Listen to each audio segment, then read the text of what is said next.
Welcome back. Have you ever wondered what life is like for those incarcerated? Freedom is perhaps one thing most people behind bars always pray for, and it's perhaps hopeless for those sentenced to death, as hopes of living again or freedom are often dim. In this next story, our correspondent, Kimberloye, reports on a man who did not only escape the death sentence, but walks into freedom, celebrating Christmas beyond prison bars for the first time in 7 years. Freedom and celebration come handy at such a season as this. But for those behind the bars, that may just be a daydream. For these three men, it wasn't a daydream. It was a reality and an unforgettable experience as they step out of jail into freedom. First time since over 7 years. Meet Fabian Matthew, 29-year-old man who was sentenced to death together with two of his friends in 2011. For 4 years, he awaited the hangman for his execution. The trio were on 24th day of March 2008, rounded up by the police on allegations of conspiracy to commit armed robbery and armed robbery. He said the arrest was a misconception of a mere fisticuff with some other young men in the Ikondo area of Lagos State. When he was arrested, he complains of lack of reasonable and professional investigation by the police, as he claims he was severely tortured to force out incriminating statement for things he said he did not do. They had tortured me, hang me, that I must talk. Where we don't go rob? Where my gang them? Where my this? I just said I didn't do anything. The case is still fighting. On the 29th of March 2011, Fabian Matthew and his friends were sentenced to death. Hopeless about a chance to live again, for about 4 years they waited for the young man until a non-governmental organization, Legal Defense and Assistance Project lead-up, took their case up, and now they won an appeal. 11th December 2015. A panel of justices presided by Honorable Justice Joseph Ike of the Court of Appeal Lagos Division unanimously allowed the appeal of the three appellants and set aside their conviction and sentence to death in a landmark judgment. The court ruled that the evidence of the respondent at the court did not link the appellant with the commission of the offences charged, and so Fabian and his friends became free men. Just like that, I just come this world new. See, they just give birth to me now, just come this life. Many legal practitioners in the country have debated a review of the Nigerian criminal laws, especially as is relating to capital punishments. About 1,000 inmates are said to be on death row. It has been a controversial matter. Level of investigation is worthless. We don't have good labs. There's a carelessness, lack of training, raw, very backward behavior among some of our policemen. Really, we have to be careful of convictions, for capital offenses, unless somebody actually saw it happening or the person admitted doing it. We should be very careful about that. For Fabian and his family, it is a new beginning for him. He sees this opportunity to start again. He has developed abilities in shoemaking, and according to him, he keeps the goal well on the football pitch too. What a Christmas gift for Fabian and his friends and family, a guarantee to begin again. Kimberloye, Channels Television News.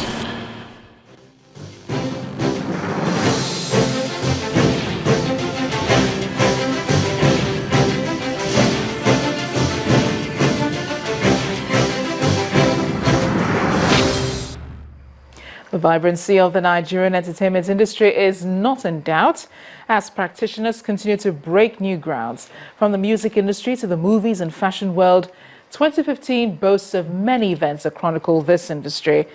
In continuation of our end-of-year series, tonight we take a look at some of the major events that shaped the entertainment industry in the year 2015. As always, the Nigerian entertainment industry recorded a pretty eventful year in 2015.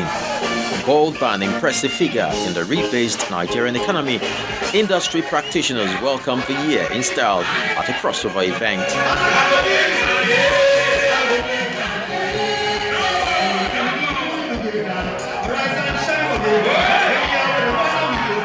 With 2015 being an election year, a good number of entertainers threw their hat in the ring to vie for elective offices.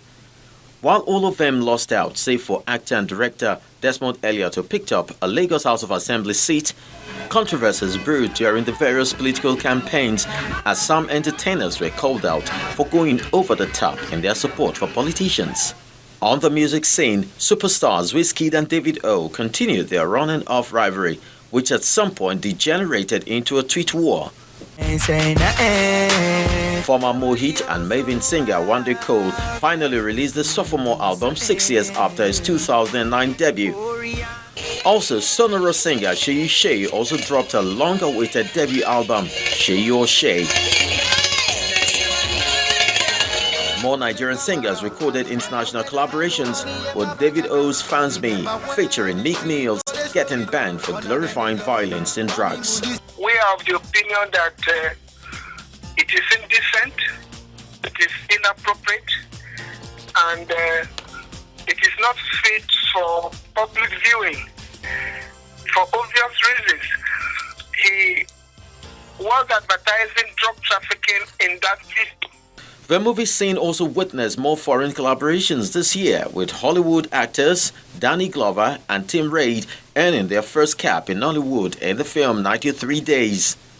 Comedian Ayo Makun's 30 Days in Atlanta set a new Nollywood box office record of 137 million naira, even though piracy continues to plague the industry, forcing President Buhari to order the security agencies to flush out pirates. You can't overlook entertainment, because with the falling prices in oil, you need to look for alternative sources of revenue. There appears to be a visible improvement on the stages as well, with more high-profile performances and productions springing up. All in all, it was a pretty positive year for the entertainment industry. And as the new year beckons, all hopes are that the industry will move to a higher level.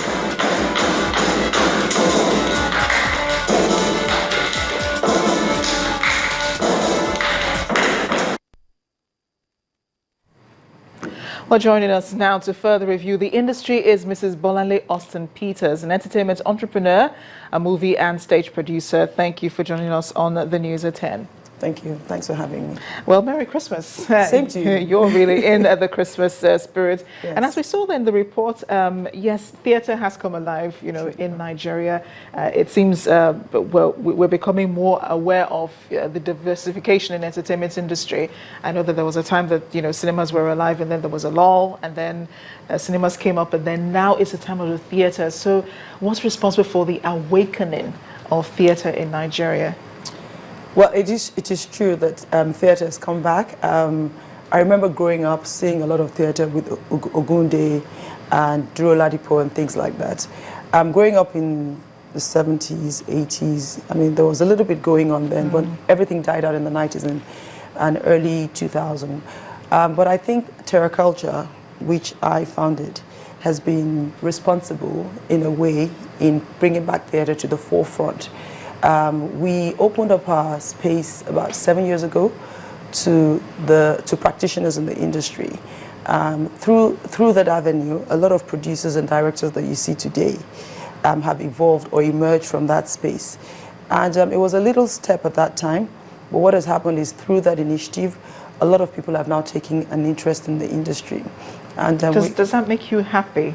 Does it make you feel fulfilled? You've done something. Absolutely. I mean, when we started out, nobody, in life, you take a small step, you don't know where it'll take you to.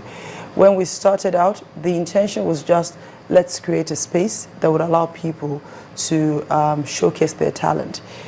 So I'm very happy to have been part of that renaissance, because honestly speaking, 7 years ago when we started it, people mocked us, as a matter of fact. some people did say that it will not last. But it is good to know that today people are beginning to take note of this industry. Yeah, and unfortunately, Nigerians are really becoming interested in going out to see plays and so on. Now, some of the directors you mentioned have also, some of the actors have collaborated with other international actors and singers. Are you disappointed that our content has not been able to break into mainstream consumption in that part of the world? We're still doing collaborations, not that we're actually, really producing out there. The first thing is, to get to that level, it takes time and a lot of expertise, and the infrastructure to support these initiatives are not there. When we talk about providing spaces here, we're talking about a box. Essentially, these boxes are not kitted out to do what theater does everywhere else in the world. The sound, the lighting, all the aesthetics needed are not here in Nigeria. But what we've done so far has shown that there is potential. And if you look at the movie industry, music industry as well, they all started out very humbly, tentatively. And today they are where they are. And you can imagine another 10 years from now, what will be the case with theater as well. I do know for a fact that after we staged Saru the musical, we got a lot of interest from foreign bodies. And I think at some point we'll begin to see Nigerian theater also being taken abroad. Yeah, and one thing that most producers are afraid of, or entrepreneurs as yourself, is people pirating your work. That's been a major problem for the entertainment industry. Correct. And President Muhammadu Buhari said in July, ordered the security agencies to clamp down on these pirates. Do you think enough has been done, and are you still afraid of your work being pirated? And that's a question that is pertinent or relevant for the movie industry. It is a problem. I think President Buhari, having mentioned that there will be some form of clampdown, is a step in the right direction. But this is something that's not going to happen overnight. There needs to be a lot more advocacy and a lot of resources dedicated to ensuring that piracy becomes a thing of the past. But to my mind, it's gotten better, but I'm not sure that we are where we need to be yet. A lot of the movie practitioners, so to speak, they're suffering for it because they spend a lot of money putting these movies out there, and before you know it, it's been sold on the black market. Thank you so much for joining us tonight, Bolanle Austin Peters on the News at 10. Thank you. Well, I've been speaking with Mrs. Bolanle Austin Peters, an entertainment entrepreneur, a movie and a stage producer.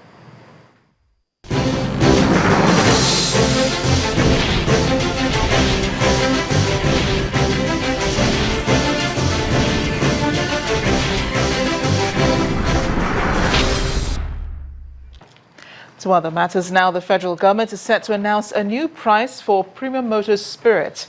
It's 85 naira per litre, and it begins in January next year. This is according to the Minister of State for Petroleum Resources, Ibe Kachuku. He said this when he visited the Port Harcourt refinery in Eleme, Rivers State.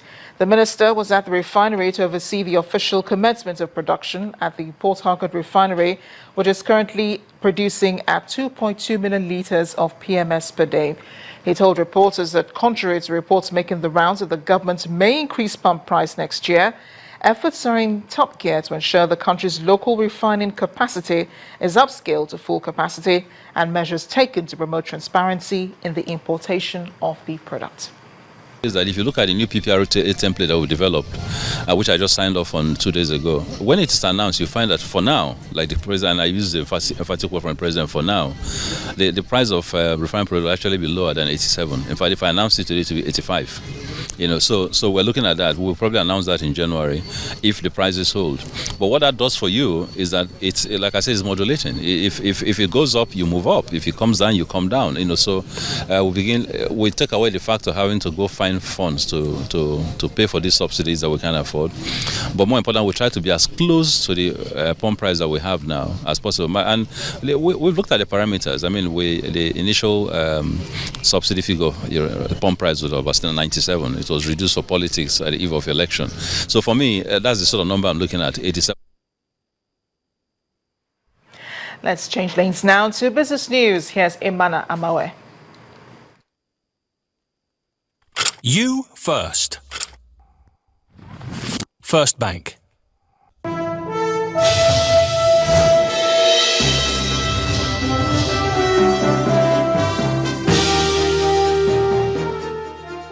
Hello, Merry Christmas to you and welcome to Business News. While economic analyst and chief executive officer of financial derivatives company, Mr. Bismarck Ruwane, has asked the government to look beyond tackling the menace of corruption in the society.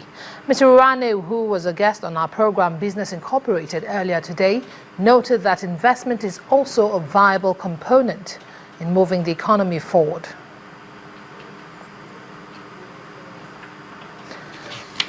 Well, the International Monetary Fund has predicted that crude oil prices may slump to an all-time low of $20 per barrel in 2016.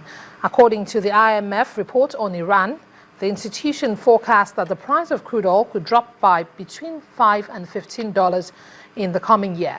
As at Thursday, the price of crude oil in the international market averaged $37 on December the 17th. The price fell to $36 per barrel.